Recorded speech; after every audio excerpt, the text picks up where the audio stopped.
그러면 이중책무, 우리는 중앙은행을 잘 이해하면 이해할수록 어떻게 되죠? 기준금리의 흐름을 이해할 수 있게 되니까 시중금리의 흐름을 이해할 수 있게 되고, 그러니 주식시장을 잘 이해하는 거잖아요. 이 중앙은행의 이중 목표를 한번 공부해 보자는 거고, 이중 목표가 하나는 물가 안정, 하나는 완전 고용이라고 했으니 우리가 세상을 살면서 나오는 경제 현상들 있죠. 경제 현상들. 우리는 주식을 잘 하기 위해서, 특히 금리와 연관되어 주식을 잘 하기 위해선 어떤 경제 현상에 주목해야 될까요? 네, 당연히 물가와 관련된 경제 현상.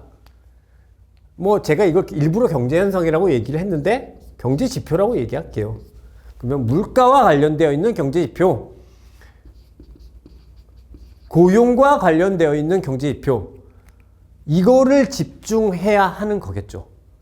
그러니 이 연관관계 속에서 주식시장에 있는 사람도 제일 중요시 여겨야 되는 경제 지표는 결국 물가지표, 고용지표가 되는 걸 거다. 그냥 이 순서대로 이해를 하시면, 아, 내가 주식 투자하는데 꼭 이것까지 봐야 돼? 라고 생각하실지 모르지만 아마 여러분들 중에 몇 분이라도 이건 꼭 중요하겠구나 라고 생각하신다면 저는 오늘 이 교과서 찍은 이유가 만들어진다. 그러니 우리는 경제지표에서는 물가와 고용 관련한 경제지표를 잘 알아야 시중금리의 동향을 이해할 수 있고, 그렇기 때문에 주식시장에 도움이 된다. 이렇게 생각하시면 될 것 같고, 그래서 이 물가와 관련한 경제현상, 고용과 관련한 경제현상을 주목해야 될 것 같습니다. 그럼 이것만 하나씩 따로 떼서 한번 이야기를 해볼까요? 물가! 물가와 관련해서 경제상황, 경제현상 뭐가 있을까요? 근데 가장 중요한 물가지표 두 개가 제일 중요하겠죠. 특히 CPI, PCE 이 두 개가 제일 중요할 겁니다. 그죠? 이게 두 개가 우리나라에서는 CPI 하나만 있을 거고요. 미국에는 PCE도 있으니까 이것까지가 제일 중요할 겁니다.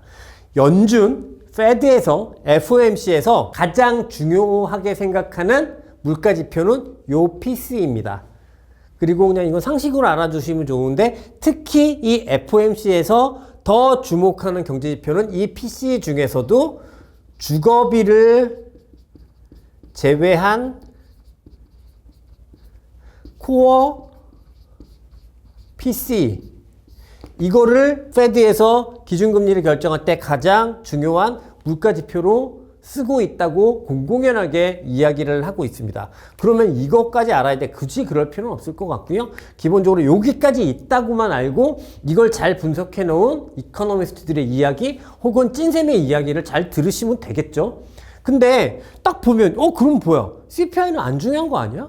뭐 연준에서 PCE를 중요하게 여긴다고 하는데, 이렇게 생각하실 수 있는데 의외로 시장 반응은 CPI가 PCE보다 훨씬 더 크게 반응을 합니다. 왜 그럴까요? 이게 되게 그냥 웃긴 이유인데요. CPI가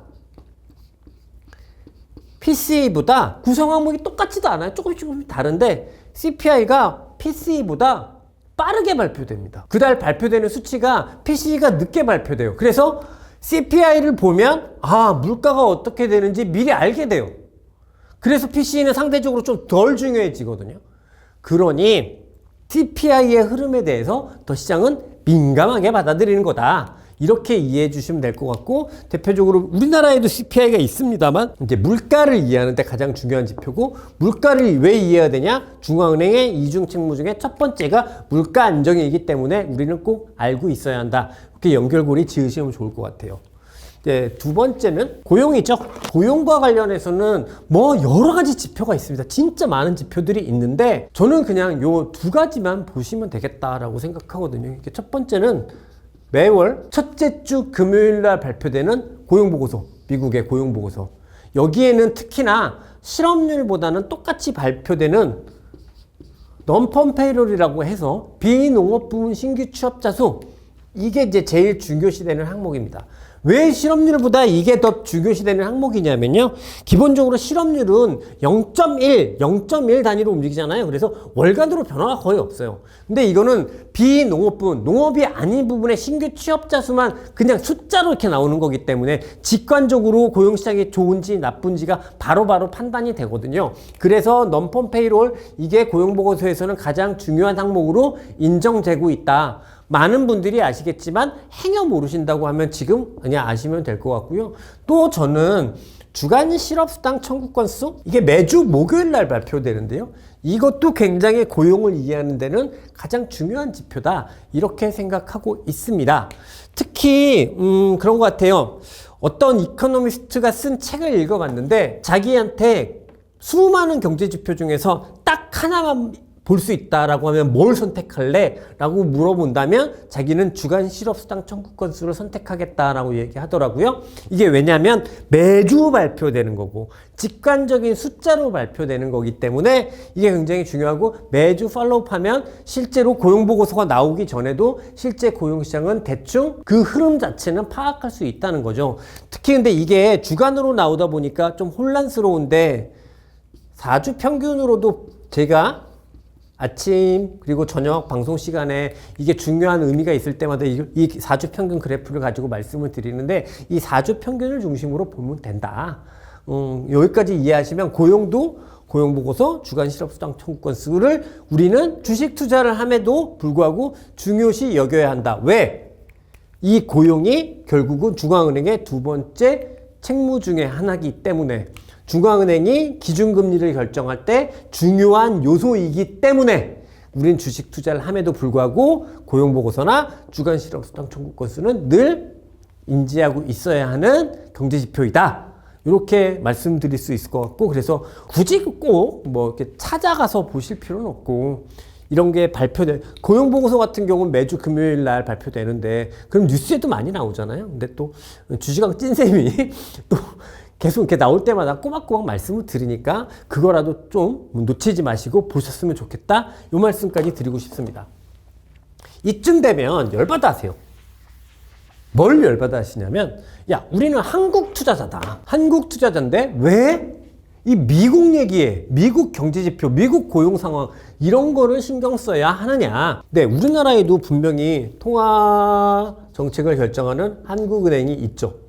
그리고 한국은행이 기준금리를 결정하기도 하고. 그런데요, 이 우리나라의 한국은행이 사실상 미국과 구분돼서 독립적으로 운영될 수 있는 은행인가? 즉, 우리나라의 통화정책이 미국과 따로 떨어져서 독립적으로 할 수 있는 것인가? 라고 생각해보면 사실 굉장히 열받는 부분이 있지만 아닌 부분이 많아요. 왜 그러냐면, 기본적으로 우리나라는 수출국가잖아요. 그죠? 그래서 수출국가이기 때문에 환율이 중요합니다. 우리나라는 내수가 작지 않은 나라예요. 그렇죠? 근데 이 환율은 기본적으로 금리를 베이스로 움직이는 경우가 많거든요.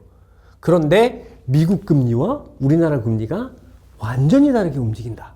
근데 우리나라 원화는 저번에 환율 때 한번 말씀을 드렸듯이 달러의 대체 통화도 아니란 말이죠. 그죠? 달러의 대체 통화라고 하면 자국 상황에 맞게 통화 정책을 가져갈 수 있을 텐데 우리나라는 사실상 대체 통화도 아니에요. 그렇기 때문에 이 한국은행의 통화 정책은 사실은 페드, 미국의 중앙은행의 통화 정책을 따라갈 수밖에 없는 구조를 가지고 있거든요. 그리고 실제로 우리나라는 내수가 작잖아요. 그렇다면 우리나라 주식 투자자 입장에서 생각하더라도 페드의 FOMC에 더 집중해야 하기 때문에 매주 목요일마다 발표되는 주간 실업수당 청구 건수는 어떻게 나오는지 한번 떠들어 봐야 되고 하는 그런 운명에 있다. 마지막으로 우리가 이런 것들을 하게 된 이유는 결국은 중앙은행이 기준금리를 어떻게 설정할 것인가, 이걸 대충 가늠해 보기 위해서, 그래야 금리, 시중금리가 결정이 될 거고 시중금리를 알고 있으면 주식 투자를 하기가 쉬워지니까요. 이 기준금리가 어떻게 될지를 가늠하기 위해서 물가 안정과 관련되어 있는 물가지표 CPI, PCE를 보는 거고 완전고용과 관련되어 있는 고용보고서를 보는 거란 말이죠. 실제로 한국은행이, 금통위가, 그리고 연준이 회의를 끝나고 나서 그들의 의사결정이 어떻게 바뀌고 있는지를 추측해 볼 수 있는 자료가 있으면 그럼 사실 기준금리의 흐름을 이해할 수가 있는데 좀 더 용이하겠죠. 특히 한은 그리고 페드, FOMC의 의사결정이 어떻게 전개되고 있는지를 추측해 볼 수 있는 추측 자료들이 있는데 이게 뭔지를 마지막으로 말씀드려 보도록 하겠습니다.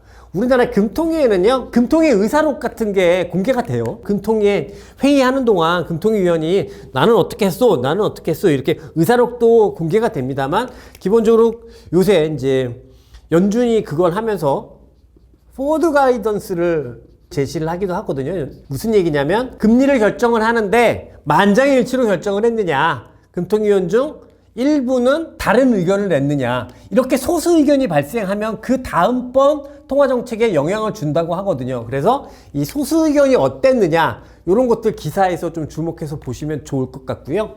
이게 이제 우리나라 금통위 이야기고, 미국의 이제 FOMC로 가보면 여기도 똑같이 의사록이 나오죠.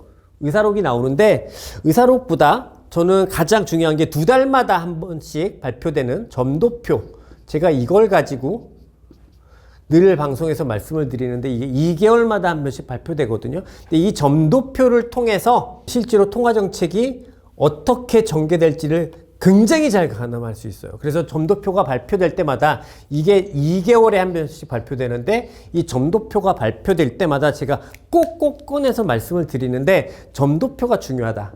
또 연준위원들이, 이 FOMC의 연준위원들이 실제로 경제 상황을 어떻게 이해하는지 이게 중요하잖아요. 근데 연준위원들이 참고 삼는 경제활동 동향 보고서가 있습니다. 이게 뭐냐면 이름 들어보셨을 것 같아요. 베이지북이라고. 예, 연준위원들은 실제 리얼월드의 경제생활이 어떤지 모르잖아요. 근데 연준위원들이 통화정책 할 때 참고하라고 베이지북이라는 걸 작성해서 연준위원들한테 주는데 요거를 또 공개가 되거든요. 그러면 이게 어떻게 되는지 따라서 연준위원들이 어떤 생각을 하고 있구나라는 게 추측이 되고, 그게 추측이 되면 기준금리를 이해할 수 있게 되고, 그러면 우린 주식하는 데 도움이 된다. 이 생각이, 이런 과정이 있기 때문에 앞서 말씀드린 대로 점도표 그리고 베이지북 뭐 이런 것들도 좀 주목한다기보다는 그래도 좀 관심 있게 보셨으면 좋겠다, 체크해 보셨으면 좋겠다, 요 말씀 드리겠습니다. 조금 내용이 약간은 뭐 그렇게 어려운 내용도 아닌데요, 조금은 깊어진 부분도 있기는 한 것 같은데 제가 생각할 때는 한 요 정도만 중앙은행에 대해서 이해를 하고 있으면 최소한 중앙은행이 기준금리를 결정하기 때문에 금리는 주식이랑 다르게 중앙은행이 기준점을 준다. 그러니 이 기준점을 잘 이해하면 주식의 방향을 잘 예측할 수 있기 때문에, 판단할 수 있기 때문에 중요하다. 이 점만 좀 기억해 주셨으면 좋겠고, 그 기준점을 주는 게 중앙은행이다. 그리고 중앙은행은 사실은 물가 안정, 완전 고용을 목표로 한다. 그렇기 때문에 우리는 주목해야 되는 게 이 물가 안정과 관련된 보고서들, 완전 고용과 관련된 보고서들, 이런 것들을 주목하면 좋겠다. 또 실제 세상에서는 뭐 포워드 가이던스, 우리나라에서는 소수 의견, 또 미국에서는 점도표, 베이지북, 이런 것들을 중심으로 보면 중앙은행이 기준금리를 어떻게 할 건지에 대한 대략적인 윤곽이 나온다. 그러면 주식시장이 어떤 영향을 받을지 이해할 수 있어서 우리 주식 투자가 조금은 편해진다.